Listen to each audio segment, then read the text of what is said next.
হাবিবাল্লাহ আলাইকুম, সালামুন ইয়া হাবিবাল্লাহ আলাইকুম। তাহলে সেই নবী, সেই রসুলকে আমরা সালাম দেই আর শান্তি পাই, কথা ঠিক কিনা জোরে বলেন? সেই রসুলকে আমরা দুরূদ পড়ি আর শান্তি পাই, কথা ঠিক কিনা ভাইরা আমার? এজন্য মাহফিল এটা হলো সাধারণ মাহফিল নয়। ওয়ান আব্দুল্লাহ ইবনে মাসউদ রাদিয়াল্লাহু তাআলা আনহু قال قال رسول الله صلى الله عليه وسلم اولى الناس بيوم القيامه اكثرهم الصلاه رواه الترمذي ومشكات او كما قال عليه النبي الصلاه والسلام وعن انس رضي الله تعالى عنه قال قال رسول الله صلى الله عليه وسلم مجالس العلم روضه من رياض الجنه, it is part of the jannah رواه المشكات كما قال عليه النبي الصلاة والسلام وعن عبد الله بن مسعود رضي الله تعالى عنه قال قال رسول الله صلى الله عليه وسلم مجالس الفقه خير من 60,000 سنة رواه الترمذي ومشكات أو كما قال عليه النبي الصلاة والسلام। গরম গরম খিচুড়ি ফাটাফাটি আওয়াজ দিয়ে বলেন মারহাবা। ভাইরা আমার, একই সঙ্গে কয়টা হাদিস? তিনটা। কয়টা তেলাওয়াত করেছি? কয়টা? তিনটা। জোরে বলেন কয়টা? তিনটা। এখন এই মাহফিলে আমরা যখন দুরূদ শরীফ পড়ি, আল্লাহুম্মা সাল্লি আলা, যখন দুরূদ শরীফ পড়ি তখন রাসূলের সাহাবী রাসূল বলেছেন এই দুরূদ শরীফ পড়লে কি হবে? প্রথম হাদিস কানা, দুরূদ শরীফ যারা পড়বে তারা কিয়ামতের ময়দানে রাসূলের পাশে সঙ্গে জান্নাতে জায়গা হবে। জোরে বলেন সুবহানাল্লাহ। এই ওয়াজের ফাঁকে যদি আমি দুরূদ শরীফ পড়তে বলি তাহলে আপনারা তো একটু আওয়াজ দিয়ে পড়বেন, বলেন ইনশাআল্লাহ। জোরে বলেন ইনশাআল্লাহ। এরপরে আল্লাহর নবী বলেন মাজালিসুল ইলমি রাউদাতুম মিন রিয়াদুল জান্নাহ, it is part of the jannah जो मकान में कुरान और हदीस नबी मुस्तफा सल्लल्लाहु अलैहि वसल्लम शान और मान के लिए जो बयान करती हूँ उधर भी जो बैठो ना, ये मकान दुनियावी मकान नहीं है, ये मकान अल्लाह तबारक तआला का जन्नती मकान, ये रियादुल जन्नह हो गया। जरकम सुबहानाल्लाह। আল্লাহর পয়গম্বর বলেন যেখানে আল্লাহ আল্লাহ রাসূলের আলোচনা করা হয়, ইন্নাদ দীনা ইনদাল্লাহিল ইসলাম, সেটা এমন একটা জায়গা হয় দ্বীনের আলোচনা করা হয়, কোরআনের আলোচনা করা হয়, হাদিসের আলোচনা করা হয়, আল্লাহ ওয়ালাদের আলোচনা করা হয়, ইসলামের আলোচনা করা হয়, আলেম ওলামারা বসে, ইমানদাররা বসে। এই মাহফিলে যখন কোনো মানুষ বসে যায় এইটা সাধারণ জায়গা নয়, এটা হলো জান্নাতের একটা টুকরা বা বাগান, রিয়াদুল জান্নাতের কথা নবীজি ঘোষণা করেছেন। জোরে জোরে বলেন সুবহানাল্লাহ। এবার বলেন তো আমার রাসূল যা বলেছেন এতে কোনো সন্দেহ আছে? কারো সন্দেহ আছে? সন্দেহ থাকলে তাহলে তিনি আর মুসলমান থাকতে পারে না, কথা ঠিক কিনা ধরে বলেন? এই জন্য সন্দেহ নাই।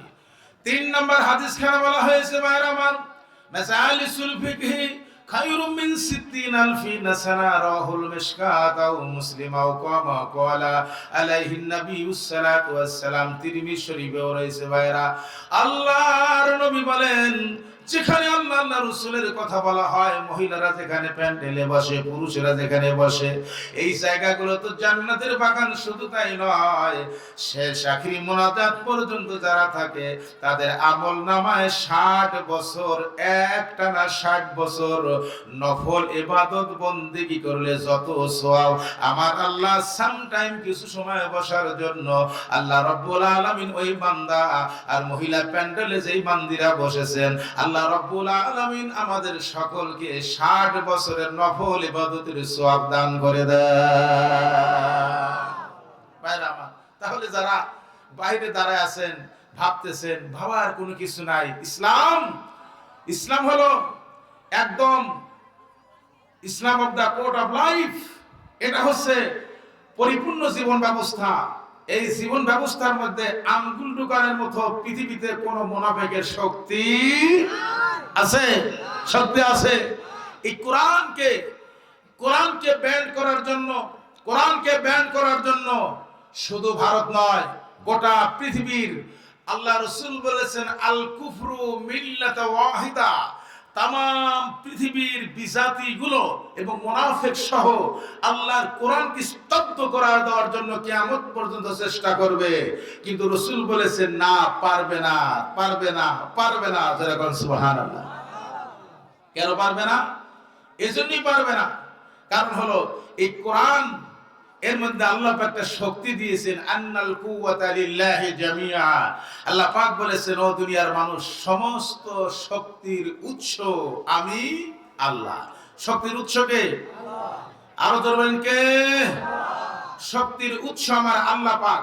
যে আল্লাহ পাক তামাম শক্তির উৎস, ওই কালাম আল্লাহর, যে কালাম দিয়ে ঘোষণা দেওয়া হয়েছে, ওই কালামকে স্তব্ধ করে দিবে এমন কোন বাপের বেটা পৃথিবীর নিচে জমিনের উপরে কেউ টিকে থাকতে পারবে? কেউ পারবে? কেউ টিকে থাকতে পারবে না। ভাইরা আমার, ইয়া মাশারাল জিন্নি ওয়াল ইনসি ইন ইসতাতা'তুম আন তানফুযু মিন আকতারিস সামাওয়াতি ওয়াল আরদি ফানফুযু লা তানফুযুনা ইল্লা বিসুলতান। আল্লাহ পাক বলেন, বান্দারে, তোমরা যদি আমার কোরআনের বিরোধিতা করো, আর কোরআন নিয়ে যারা কথা বলে, আমার যারা বন্ধু আল্লাহর ওলি, যারা হক্কানি মুর্শিদ কেবলা, যারা হক্কানি আলেম ওলামা, যারা মুফাসসির, যারা মুহাদ্দিস, যারা দুনিয়ার ভিতরে ইমানদার যারা, মুমিন যারা আমার কোরআনের কথা বলে, কোরআন দিয়ে তোমাদের দাওয়াত দেয় আর কোরআনে আসার জন্য আহ্বান করে, ও দুনিয়ার মানুষ, তোমরা শুনে নাও, তোমাদেরকে আমি শুধু তোমরা নাও, আমার জিন জাতি আর মানুষ জাতি যারা আমি আল্লাহর দ্বীনের ব্যাপারে মতনক্য, কোন রকম ফার করো, কোন রকম পার্থক্য করার চেষ্টা করো, কোন রকম ছোট বানানোর চেষ্টা করো, তাহলে আমি আল্লাহ ঘোষণা দিলাম, আমার এই জমিনের উপরে, আসমানের নিচে, এই পৃষ্ঠের উপরে, আমার পৃথিবীর মধ্য থেকে তোমাদেরকে আমি হুকুম করলাম, এখানে থাকতে পারবে না, পৃথিবী থেকে লাফ দিয়ে বের হয়ে যাও। পারবেন কেউ? জোরে বলেন, কেউ পারবেন? আমি তো পারবো না, আপনারা কেউ পারবেন? কেউ পারবে না। তাহলে যেই আল্লাহ ঘোষণা দিলেন, তাহলে আল্লাহর সাথে যারা থাকে তাদের কোনো ভয় আছে? হিজবুল্লাহ, আল্লাহর দল হিজবুল্লাহ, আর শয়তানের দল হিজবুশ শয়তান। হিজবুশ শয়তান একটা হলো আল্লাহর দল, আর একটা হিজবুশ শয়তান। হিজবুল্লাহ, হিজবুশ শয়তান, আসহাবুল ইয়ামিন, আসহাবুশ শিমাল, একটা ডানপন্থী আর একটা বামপন্থী। সুতরাং শয়তানের দলে আমরা কি থাকবো? কেউ থাকবো? আসুন আমি যেখান থেকে তেলাওয়াত করেছি সেখান থেকে আলোচনা করি। আমি তেলাওয়াত করেছিলাম সূরা আহজাবের, ইয়া আইয়ুহাল্লাযীনা আমানু যিকুরুল্লাহা যিকরান কাসীরা ওয়াসাব্বিহুহু বুকরাতাও ওয়া আসীলা। জোরাকান মারহাবা। বাইরে আমার আল্লাহ রাব্বুল আলামিন বলেন, ইয়া আইয়ুহাল্লাযীনা আমানু যিকুরুল্লাহা যিকরান কাসীরা ওয়াসাব্বিহুহু বুকরাতাও ওয়া আসীলা। আল্লাহ রাব্বুল আলামিন তিনি বলেন, ইয়া রাসূলুল্লাহ, ইয়া হাবিবাল্লাহ, আপনি জানাই দিন যারা ঈমানদার দাবি করে, ঈমান যারা এনেছে, ইয়া আইয়ুহাল্লাযীনা আমানু, যারা ঈমান এনেছে, ঈমানদার বলে যারা মনে মনে মনে যারা ইচ্ছা করে আমি ঈমানদার, ঈমানদার দাবি যারা করে, তাদের জন্য আল্লাহ রাব্বুল আলামিন বলেন, তাদের প্রথম কাজ হলো উযকুরুল্লাহ যিকরান কাসীরা, তারা যেন বেশি বেশি আমি আল্লাহকে স্মরণ করে। জিকিরের বাংলা অর্থ হলো স্মরণ করা। আমার আল্লাহ বলেন তারা যেন বেশি বেশি জিকির করে, স্মরণ করে। জোরে বলা যাবে কি মারহাবা? আল্লাহ পাক যখন বললেন এখন জিকির করেন, কোন সময় করবেন, আল্লাহ তাও কোরআন কারীমে জানাই দিলেন, উযকুরুল্লাহ যিকরান কাসীরা। কাসীরা মানে বেশি বেশি, বেশি বেশি আল্লাহর স্মরণ যদি কেউ করে, তাহলে ওই কলবটার মধ্যে পরিষ্কার হয়ে যায়, ওই কলবটার মধ্যে শয়তানের কোনো অস্ত্র থাকে না। এখন কখন কখন জিকির করবেন? দুইটা টাইম জিকির করতে হবে। ওয়াসাব্বিহুহু বুকরাতাও ওয়া আসীলা, একটা সকালবেলা আর একটা হলো বিকেলবেলা। জোরে জোরে কোন মারহাবা। আপনি যদি জিকির করেন, আল্লাহর স্মরণ যদি আপনার থাকে, তাহলে আল্লাহর স্মরণ থাকলে আপনি অফিসের মধ্যে ঘুষ খাইতে পারবেন না। 5 টাকার রুটি চুরি করলে তাকে বেঁধে এমন ভাবে পিটায় আদামরা করে ফেলে, আর কলমের খোসা দিয়ে যখন 5,000 কোটি টাকা পাচার করে বিদেশে নিয়ে বসে থাকে, ওকে দেখলে বারবার স্যালুট দেয় আর হাত আগায় দেয়, অথচ মনে মনে এই গরিবটা ঘৃণা করে। এই শয়তান বাংলার জমিনে আছে কি নাই? ভাইরা আমার, আল্লাহর ওলিদের ব্যাপার হলো তারা কাউকে ঘৃণা করে না। আল্লাহর ওলিরা তারা গরিবকে ভালোবাসে। হক্কানি উলামায়ে কেরাম তারা আল্লাহর ওলি এবং হক্কানি উলামায়ে কেরাম যারা আল্লাহর ওলি বন্ধু যারা, তারা গরিবকে ভালোবাসে, গরিবকে কাছে টেনে নেয়। বিশ্বনন্দিত আল্লাহর ওলি জামানার মুজাদ্দেদ জামান আরফে কামেল মুর্শিদ মুকাম্মেল খাজাইনে রহমত আফজালে জামান হাদিয়া গা মহিল সুন্নাহ সুরুল বাহার হযরত মাওলানা খাজা বাবা শাহ মোহাম্মদ ইউনুস আলাইহিপুরি নকশবন্দি মুজাদ্দিদ আল সিস্তি আল কদরি রাহিমাহুল্লাহ তাআলা, তিনি তার পাক জবানে বলেছেন, বাবারা তোমরা যারা তোমার জাকির ভাই যদি গরিব থাকে তাকে তোমরা ছোট দেখো না। তুমি মনে করবে তোমার পীরের দোয়া তোমার প্রতি যেমন, ওই গরিবের জন্য তেমন। কামেল পীরের দিলে মিশো, দিল তো হবে রৌশনী। ওরে কামেল পীরের দিলে মিশো, দিল তো হবে রৌশনী। দিল তো হবে রৌশনী আর কলব হবে নূরানি। এই কামেল পীরের দিলে মিশো, কলব হবে রৌশনী।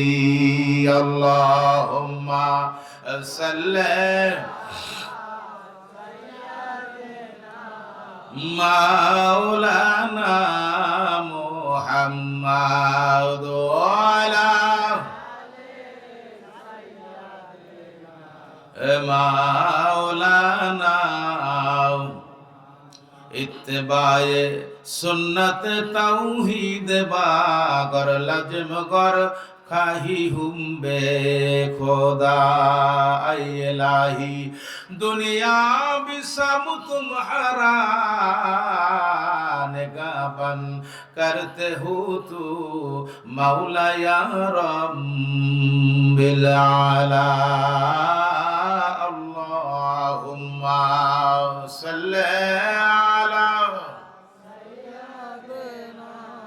মাওলানা মুহাম্মাদ ওয়ালা মাওলানা মুহাম্মাদ। ভাইরা আমার, বন্ধুরা আমার মুসলিম ভ্রাতৃবৃন্দ, প্রিয় জাকের ভাইরা,